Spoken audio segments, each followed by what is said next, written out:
기도하시겠습니다. 하나님 아버지, 창세전부터 저희들은 그리스도 안에 있었고 진리의 말씀에 의해서 하나 되어 있었고, 그래서 아는 것과 믿는 것이 같아 늘 하나님의 은혜의 영광을 찬송하며 사는데 함께 동질감을 가지고 살아왔습니다. 명칭은 달랐지만 이미 저희들은 하나이었었고, 우리의 모양도 달랐지만 이미 우리는 그리스도 안에서 한 생명으로 존재했습니다. 하나님의 크신 뜻이 있어서 이제 우리를 이곳에 함께 불러 모아 주셨습니다. 우리의 중심은 항상 동일합니다. 진리의 말씀에 의해서 살아왔고 진리의 말씀을 위해서 살아가게 하시는 하나님의 은혜 앞에 함께 감동하면서 오늘 체제개혁을 통해서 또 성경신학 연구소를 중심으로 해서 앞으로 펼쳐나가실 하나님의 뜻을 향해 우리 함께 마음을 모두어서 즐겁고 기쁨으로 선한 일하며 살아갈 수 있도록 인도해 주시옵소서. 이 아름답고 선한 일을 위해서 연보하게 하신 하나님 감사드리며 하나님의 기쁘신 뜻을 따라 아름답게 사용될 수 있도록 허락해 주시옵소서. 예배 시종 주님께 부탁드리며 예수님의 이름으로 기도드립니다. 아멘. 하나님의 말씀 창세기 3장 1절부터 보시겠습니다.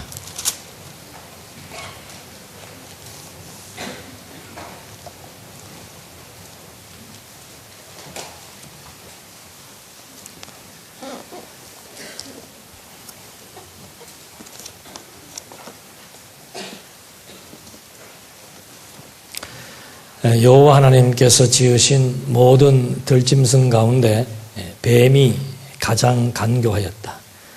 뱀이 여자에게 하나님께서 참으로 너희에게 동산 나무에서 나는 모든 것을 먹지 말라고 말씀하셨느냐? 라고 물었다. 그 여자가 뱀에게 대답하기를 동산 나무의 열매를 우리가 먹어도 되지만 동산 중앙에 있는 나무의 열매에 대해서는 하나님께서 너희가 죽지 않도록 그것을 먹지도 말고 만지지도 말라고 말씀하셨다 하니 그 뱀이 그 여자에게 너희가 결코 죽지 않을 것이다. 너희가 그것을 먹는 날에는 너희 눈이 열리고 너희가 하나님과 같이 되어 선과 악을 알게 될 것을 하나님께서 아시기 때문이다. 그렇게 하신 것이다. 고 말하였다. 5절까지 말씀 봉독해 드렸습니다. 이 3장 1절로부터 5절까지의 말씀은 굉장히 중요한 부분이 됩니다. 이것은 단순한 에덴 동산에서의 한 사건이 아니고 우리가 신학적으로 또 이런 내용들이 또 어떤 신학의 한 장르를 구성하게 하기도 하였고, 또 이런 내용들의 의미를 바르게 알지 못하면은 하나님의 그 섭리의 의도도 제대로 파악할 수 없는, 바르게 알면은 이 사건을 통해서 하나님의 존재를 확정할 수 있지만 바르게 이해하지 못하면 하나님에 대해서도 부분적으로만 알 수밖에 없는 그런 그 하나의 중요한 사건이 됩니다. 일단은 어떤 장이 하나 이제 바뀌게 되었습니다. 창세기에서부터 역사서, 우리는 역사서를 창세기부터 에스더까지라고 얘기합니다. 그래서 그 역사서 그 전체의 주제가 역사이니까 섭리를 통한 언약이라고 제정이 되어 있습니다. 그 가운데서 하나님의 섭리 언약이 크게는 이제 두 부분으로 나누어지죠. 첫째는 언약을 세우는 언약 섭리입니다. 다시 말해서 언약을 세우는 내용이죠. 이게 창세기 1장으로부터 36장까지이고 37장으로부터 에스더까지는 이제 이 언약에 기초해서 성취되어지는 섭리 내용입니다. 그러니까 이것이 무슨 의미가 있는가? 조금 전 시간에도 그런 말씀을 드렸습니다만은 우리가 이 신앙생활을 한다라고 했을 때 또 인간의 본분을 찾았을 때 제일 중요한 것은 이 의지의 대상을 찾는 겁니다. 그 의지의 대상은 누구인가? 하나님인데 그 하나님이 어떤 분이신 줄을 알 수 없는 거, 이게 이제 인간의 큰 하나의 장벽이 되는 거죠. 그래서 성경이 주어져도 성경에 기록한 목적을 정확하게 알지 못하거나 성경을 통해서 하나님을 계시하고 있는데 하나님을 계시하는 원리를 바르게 이해하지 못하면은 이 신의 존재에 대해서 정확하게 인식도 할 수 없고 그 신의 존재를 정말 100% 의지할 수 없는 그런 이제 그 잘못된 신앙의 형태가 발생하게 됩니다. 그래서 하나님께서 우리가 지금 계속해서 공부하고 있는 이 원리, 언약 섭리, 성취 섭리를 통해서 하나님의 존재를 확증해 나간다라고 하는 것. 이것은 하나님이 어떤 분이신 줄 알고 의지하며 경외하며 살아가는 인간의 본분을 다하게 하는 하나님의 창조 의도와도 부합되게 되는 거죠. 그런 맥락 속에서 지금 우리는 언약과 성취라고 하는 이 섭리 역사, 창세기부터 에스더까지 역사서에 계시된 하나님이 어떤 분이신 것을 어떤 원리 체계를 통해서 우리에게 가르쳐주고 계신지 그걸 지금 이제 우리는 공부해 나가는 겁니다. 우리가 지금 벌써 오전 첫 시간하고 둘째 시간의 분위기가 확 달라요. 이건 강의하는 사람에게도 부담스럽고 여러분들에게도 별로 유익한 건 못 됩니다. 오전에는 그냥 예배란 뭐예요? 예배란 뭐 또 뭐 생각할 거 뭐 있습니까? 예배란 뭐다? 삶은 뭔 삶이요? 요새 그 많이 하더만 나는 가수다 그러잖아요. 예배는 공부다. 잊어버리지 마십시오. 나는 가수다. 예배는 공부다. 근데 뭐 공부하러 모여가지고 이렇게 절차가 많아요. 이것도 이제 조금 있으면 다 없어져야 되죠. 이런 절차를 만든 게 4세기 때부터라 그랬습니다. 콘스탄티 황제가 이 종교를, 기독교를 정치적으로 이용하기 위해서 그리고 종교 지도자의 권세를 높이 세워주어야 그 종교 지도자를 또 지배하고 있는 황제의 권위가 어떻게 돼요?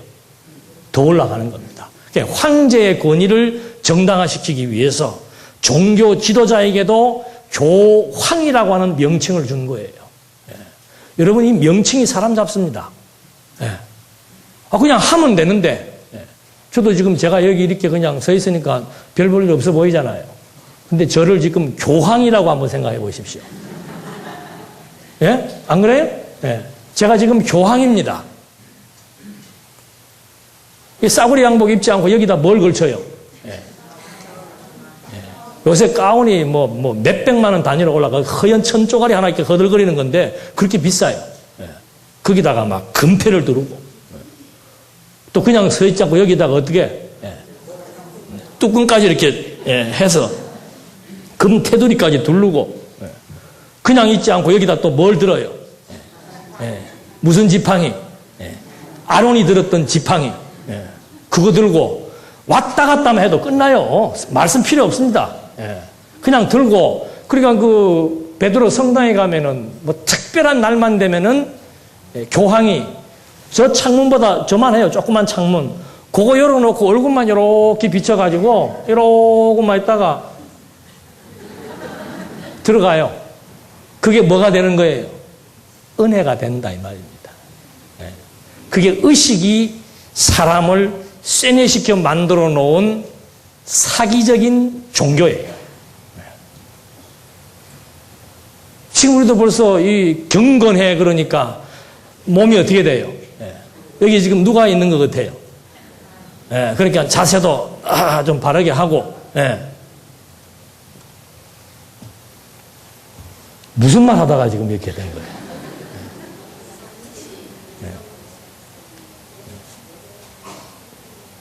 예배는 공부입니다. 예, 예배는 공부입니다. 여기에서 싹 다 빼버려야 됩니다. 예, 그래서 이 신구약 성경, 지금 우리가 또 축소시켜서 공부하고 있는 역사서, 이거 왜 배우는가? 왜 공부하는가? 목표는 하나밖에 없습니다. 하나님에 대한 존재 확증입니다. 그것이 분명하고 명료하게 우리에게 깨달아지고 인식이 되어야만 하나님을 뭐할 수 있어요. 전폭적으로 신뢰하고 의지하고 하나님에게 절대 가치를 부여해서 여호와만을 경외하며 살아가는 가장 행복한 사람, 그게 여기에 있는 거라 이 말이죠. 카톨릭은 미사를 통해서 하나님을 만난다 그래요. 그게 무슨 말인가? 미사는 우리로 말하면 예배의 개념입니다. 그러니까 여기에 와서 누구를 만나는 거예요?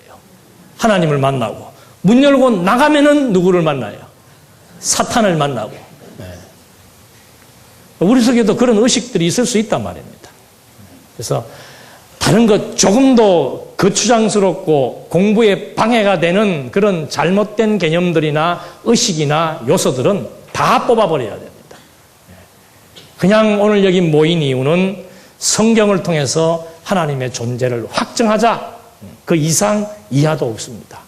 깨달아지는 만큼 삶은 그대로 유기적으로 나타나게 되어 있는 거예요. 그래서 지금 여기서도 그런 맥락 속에서 언약 섭리, 성취 섭리, 이런 굉장히 중요한 개념들입니다. 무엇을 위한? 하나님의 존재를 우리에게 확증시켜 주시는 굉장히 중요한 개념들이죠. 그래서 이 언약 섭리에서는 하나님께서 먼저 인류의 시조와 언약을 세우고 그 다음에 이스라엘의 열조와 언약을 세우는 겁니다. 시조와 언약을 세우기 위해서 처음에 하나님이 뭐 했습니까? 창조하죠. 창조란, 그러니까 보통 사람들은 성경을 볼 때 창조는 창조의 사건, 그 다음에 하나님께서 아담에게 복을 준 것은 복을 준 사건, 그 다음에 아담이 타락한 사건, 노아 홍수의 사건, 사건별로 따로따로 그냥 분류해서 생각을 합니다. 성경도 마찬가지입니다. 창세기와 여호수아가 다르고, 여호수아와 말라기가 다르고, 말라기와 로마서가 다르고, 로마서와 계시록이 다릅니다. 이게 다 뭐 때문인가? 그것도 명칭 때문이에요. 사람에게 주어지는 명칭이 사람을 못 쓰게 만드는 것처럼 성경도 마찬가지입니다. 66권은 몇 권이에요? 66개로 분류가 되지만 사실은 뭐예요?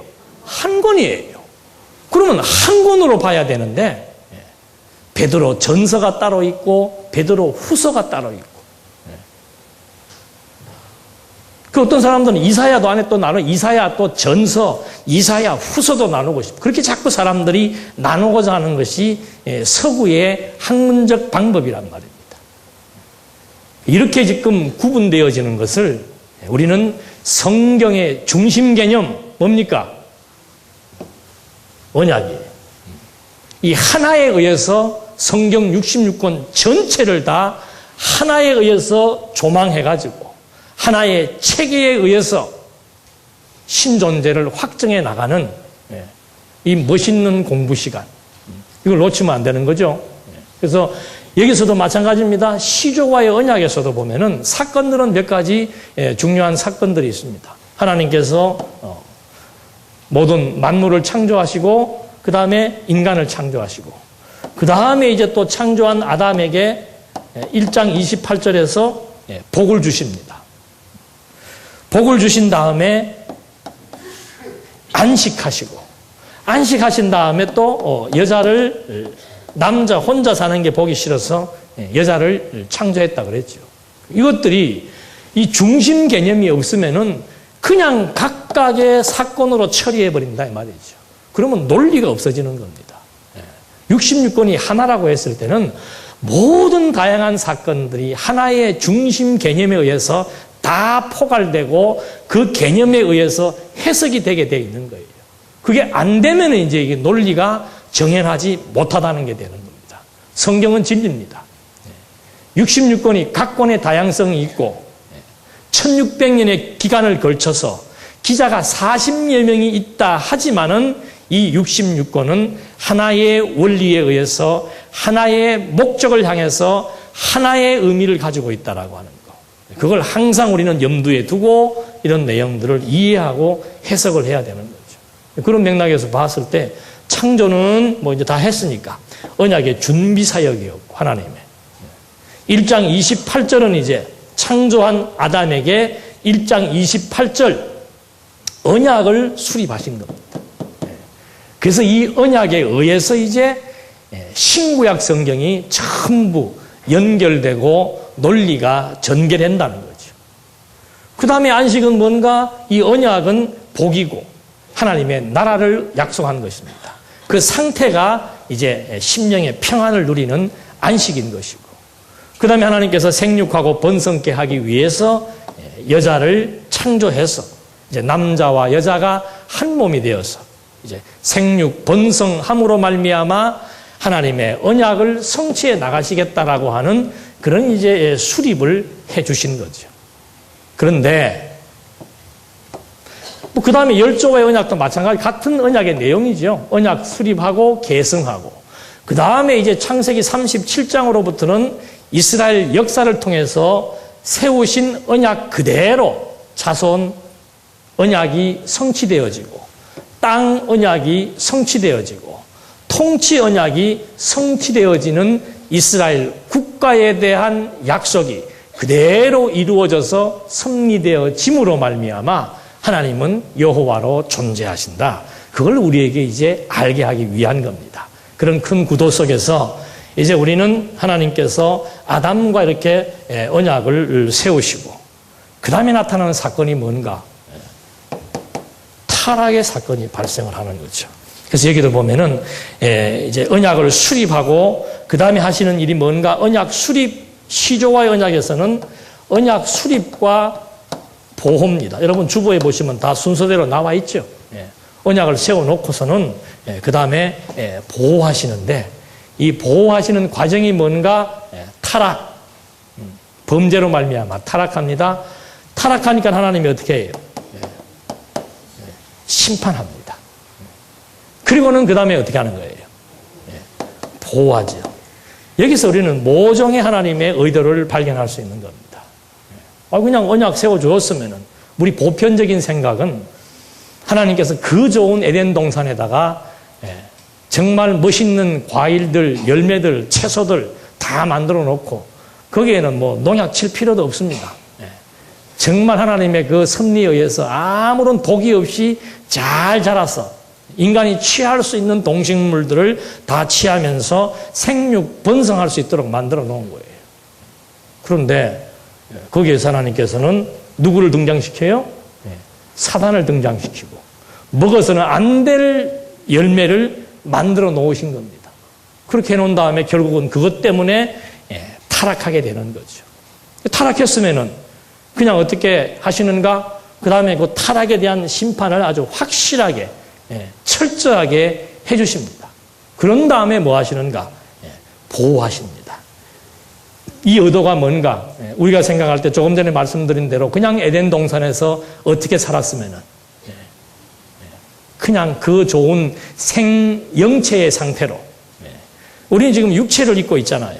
그러니까 이 육체 때문에 우리가 늘 갈등하고 고민하고 번민하는데 생명체의 상태로 저주받지 않은 에덴 동산에서 마음껏 어떻게 살았으면 좋겠어요.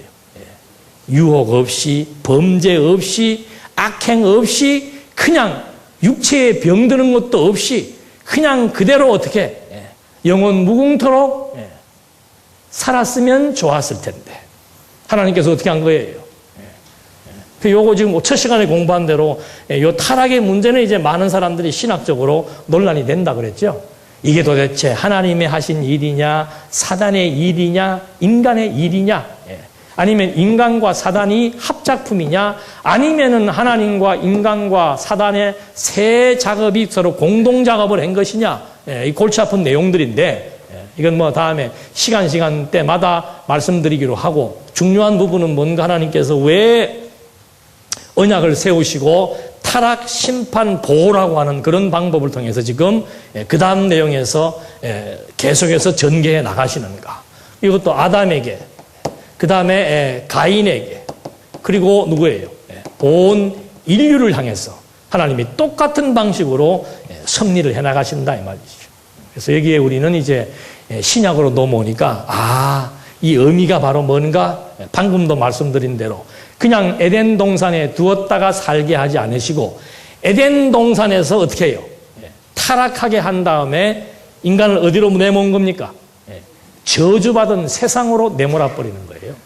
그렇게 살게 하셨다가 누구를 보내어서, 그리스도를 보내어서 영원한 하나님의 나라인 교회를 통해서 뭘 깨닫게?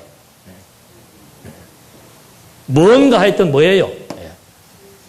깨닫게. 깨닫는 거. 제일 먼저는 뭘 깨닫게 해요?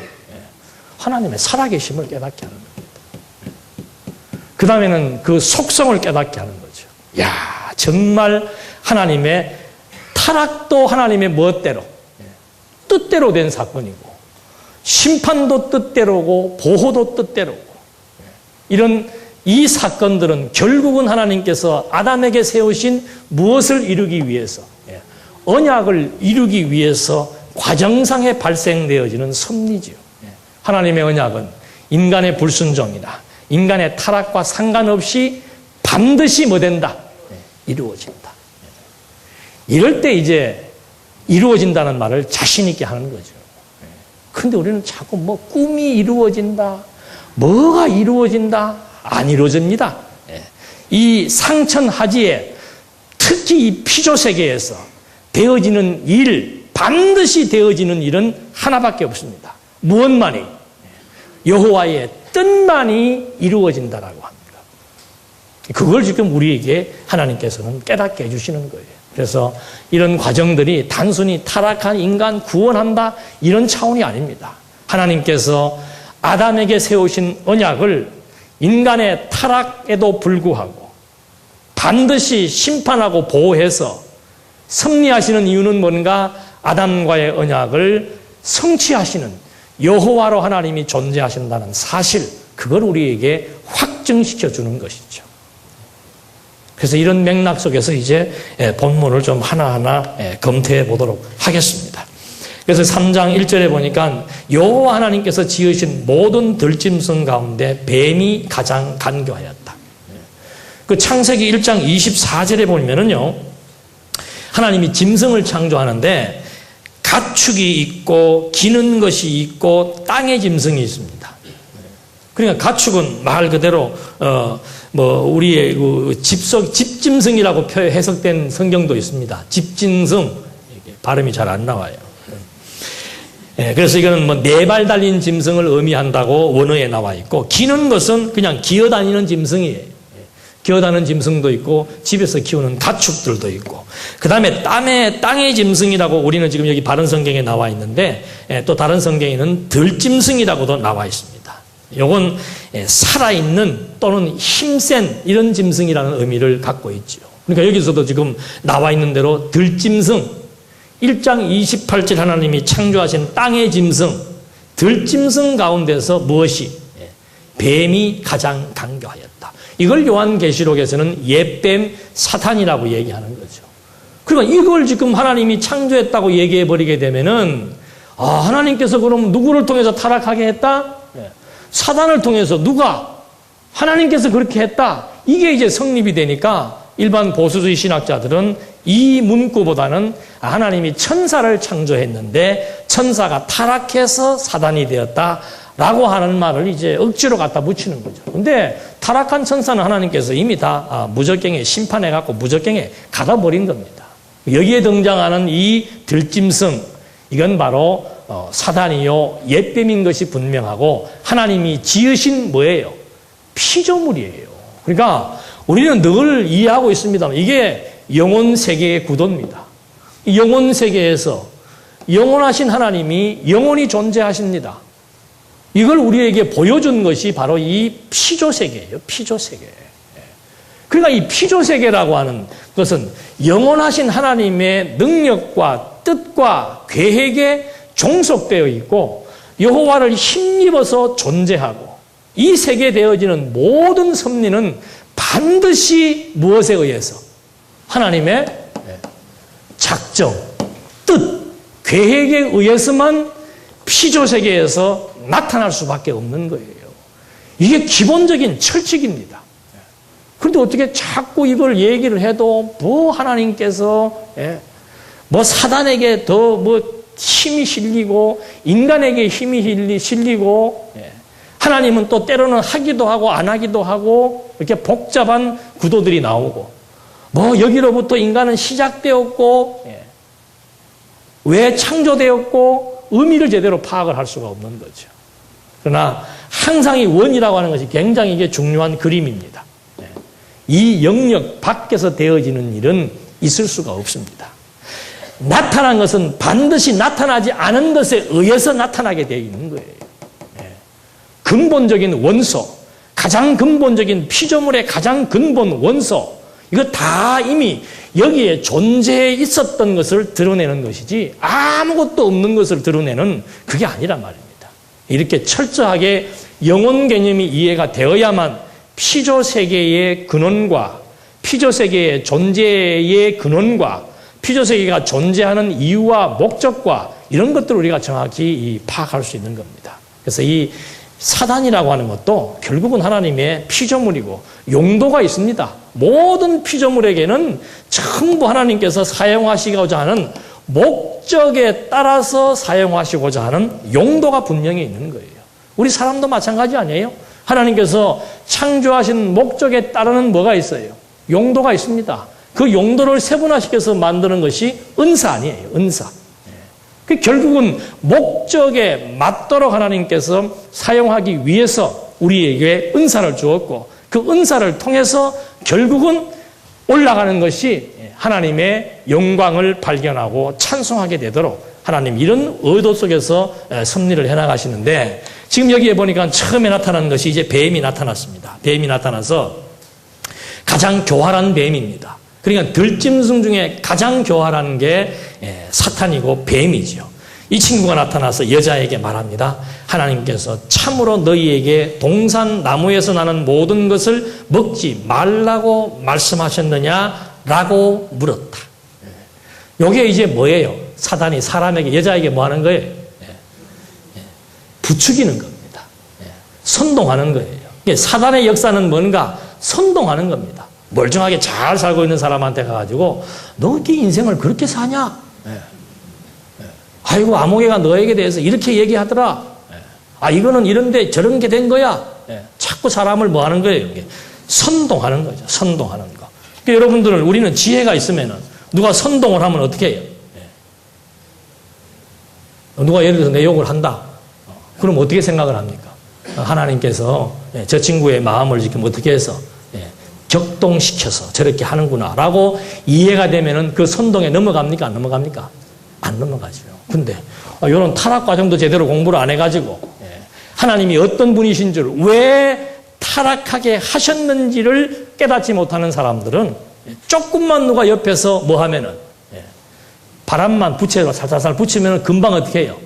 금방 흥분해가지고 그것이 나를 어떻게 그냥 흔들릴 수밖에 없는 거죠. 그래서 아마 여자를 흔들리는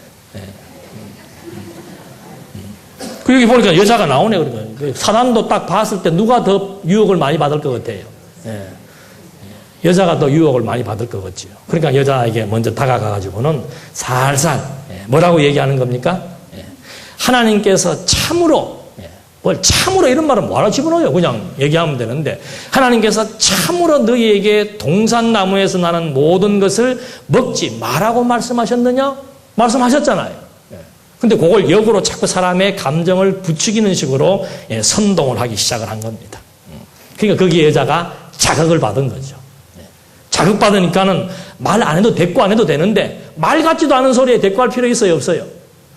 당연한 소리에 대꾸할 필요 있습니까? 없습니까? 없는데 지금 당연한 소리를 했는데도 지금 벌써 하와의 마음은 어떻게 해요? 선동을 받으니까 대꾸를 합니다.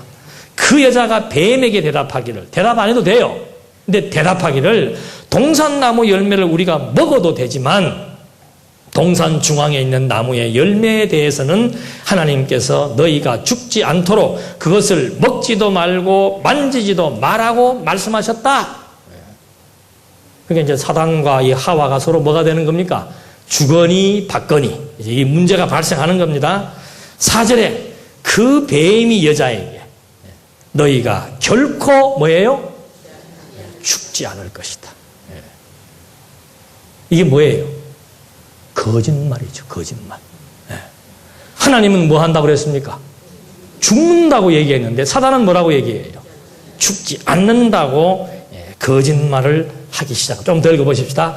너희가 그것을 먹는 날에는 너희 눈이 열리고 너희가 하나님과 같이 되어 선과 악을 알게 될 것을 하나님께서 아시기 때문에 그렇게 하신 것이라고 말하였다. 그러니까 이게 지금 어느 부분은 맞고 어느 부분은 틀리고 한데 이게 지금 무슨 말인가? 첫째는 하나님은 뭐라고 그랬어요? 죽는다. 먹으면 죽는다. 근데 하나님께서 먹으면 죽는다고 말한 이유가 뭔가? 너희 뭐가 열리고 눈이 열리고 그 다음에 뭐예요? 결정적인 게 하나님과 같아진다. 인간이 뭐가 된다는 얘기예요? 그래서 범신론이 그래서 나오는 겁니다. 인간이 신이 된다 이거죠. 이것도 거짓말이에요. 그러니까 하나님께서 하시는 말들은 이거 먹으면 죽는다는 말이고 이 하나님과 같아진다라고 하나님께서 말은 했는데 선악을 아는 일이 하나님과 같아진다고 말을 했는데 그 말은 뭔가? 이거 하면 안 된다는 뜻이에요. 왜 안 되는가? 하나님만이 뭐예요? 선과 악을 판단할 수 있는 판단주고 모든 섭리의 주체며 심판주인데 어떻게 피조물이 이렇게 될 수 있고 그건 완전히 뭐다? 착각이 될 수 없는 일입니다. 어떤 수단과 방법이 동원되어도 인간이 뭐가 될 수 없어요? 신이 될 수 없습니다. 근데 이 말도 안 되는 소리에 뭐 하는 거예요, 지금? 참 미련하죠. 우리는 어때요, 우리는? 우리는 안 그렇잖아요. 그죠? 하나님께서 하와를 불러서 하와에게 사단이 나타나가지고 이렇게 하나님과 정반대되는 말을 하고 거짓말을 하는 겁니다. 거짓말. 처음에는 선동을 합니다. 그 다음에는 거짓말을 합니다. 거기에 하와가 어떻게 되는 거예요? 유혹을 당하는 겁니다. 이게 타락의 과정이에요. 근데 어떻게 우리가 볼 때는 말도 안 되는 이 소리에 지금 어떻게 해요? 주책맞은 갈비뼈로 만든 재료가 안 좋아서 그런지는 몰라도 하여튼 그게 그렇게 넘어가가지고 인간이 신의 자리에 뭐로 여신으로 등극하는 거죠. 타락이란 뭔가 다른 말로 표현하면은 물론 선악을 아는 것이 하나님만의 고유 고난인데 인간에게도 뭐예요? 자기 기준에서 선과 악이라고 하는 판단 기준이 딱 성립되게 된 것이고 그것은 또 다른 말로 하면은 인간이 하나님의 자리에 앉게 되는 것이고 그걸 또 다른 말로 하면은 인간이 뭐가 되는 거예요? 여신과 남신으로 뭐 하는 겁니까? 둔갑된 거예요. 지금 제가 볼 때 여기도 지금 여신과 남신이 많으셔. 어떨 때? 세상 만사 하나님의 뭐예요? 뜻대로 하나님의 능력으로 하나님이 뭐 하는 거예요? 섭리하시잖아요. 근데 이 타락이란 뭔가 정반대예요. 세상 만사가 누구의 뜻으로? 그래서 우리는 내 뜻을 많이 구상을 하지요. 잠언서에 그런 말이 있더라고요. 사람의 마음에 많은 계획이 있어도 그게 인간이 자기 뜻대로 무엇을 추구하고자 하는 그런 어리석은 생각이죠. 사람의 마음에는 항상 뭐가 많아요? 생각이 많아, 생각이. 그걸 우리는 무슨 생각이라고 그래요? 어떻게 이렇게 잘하세요? 잡생각. 왜 잡생각인가? 안 되는 걸 자꾸 뭐 하니까? 생각하니까. 만사는 절대적으로 누구의 뜻대로만, 하나님의 뜻대로만 되게 되어 있는데, 이게 시간만 나면 무슨 생각하는 거예요? 잡생각을 하는 겁니다. 그게 지금 무슨 신이 된 거예요? 남자는 남신이고 여자는 여신이 된 거예요. 뭐 능력도 마찬가지죠. 인간이 할 수 있다. 뭘 할 수 있어요? 할 수 있는 게. 그를 힘입어서 살며 기동하며 있는 존재가 자기가 뭘 할 수 있다는 거예요? 할 수 있겠는. 내 혈관 하나 건드려버리면 그 순간으로, 잠잘 때 호흡만 잠깐 먹게 해버리면 그 순간으로 끝나는 인간이 무슨 자기에게 무슨 능력이 있는 줄로 자꾸 신의 자리에 앉는다. 우리는 어쩔 수 없이 가인의 후예예요. 가인의 후예. 아담과 하와의 후예들이란 말이에요. 그러니까 이 생각을 끊임없이 하고 있는 거죠. 그리고는 하나님께서 만사를 섭리하는데 인간이 어떻게 해요? 만사를 어떻게 해요? 뭐 만사까지는 안 가더라도 어느 부분은 인간이 뭔가 해낼 수 있는 것으로. 그게 착각이죠. 하와가 했던 착각, 아담이 했던 착각, 사단이 했던 착각, 그대로 그의 후손들이 그 피를 물려받아서 이 유전인자예요.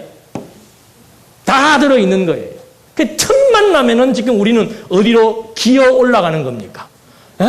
신의 자리에 올라가가지고, 그것도 좀 멋이나 있으면 괜찮은데, 별로 신격화돼 보이지도 않는데, 그러니까 교황들을 신격화 시키려고 자꾸 모양새를 그렇게 다르게 구별시켜서 꾸며놓는 거예요. 보통 사람하고는 다르게. 그건 사기죠, 사기.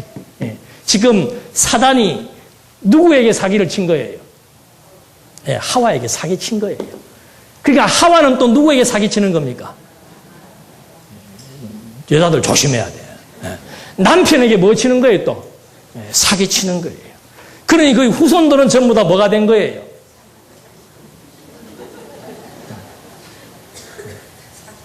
그러니까 성경에는 악한 사람들과 속이는 자들은 뭐예요? 더욱 악해져서 어떻게 한다고 그래요? 속이기도 하고 또 자기도 속기도 하고.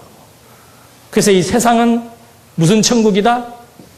사기꾼의 천국이에요. 종교 사기, 정치 사기, 교육 사기. 이 전부 인본주의가 전부 다 진리와 진실을 왜곡시킨 사기 형태로 다 드러나는 거라 이 말입니다.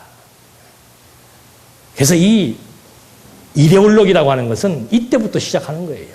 인본주의냐 뭐예요? 신본주의냐?